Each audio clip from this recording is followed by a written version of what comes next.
this video, we will show how you access the main menu. In order to access the main menu, press the menu button, then scroll down using the arrow down button till you highlight main menu. Then press the set button. In this video, we will show how to change the regeneration time. By pressing the set button, you'll be able to change the regeneration time.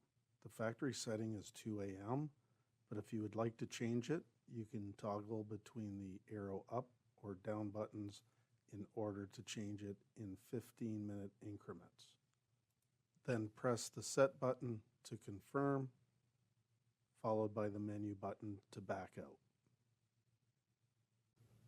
In this video, we will show how to program the control valve to regenerate based upon days.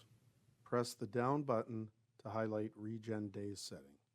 Then press the Set button to access this screen. By using the arrow down or up buttons, you may change the number of days that the unit will regenerate. Then press the Set button to confirm, followed by the menu button to back out. In this video, we will show how to access the system capacity information. Press the arrow down button to highlight system capacity, then press the Set button to access this screen. You will notice that the system capacity cannot be changed. This is a locked-in value based on the hardness setting of the system. Then press the menu button to back out.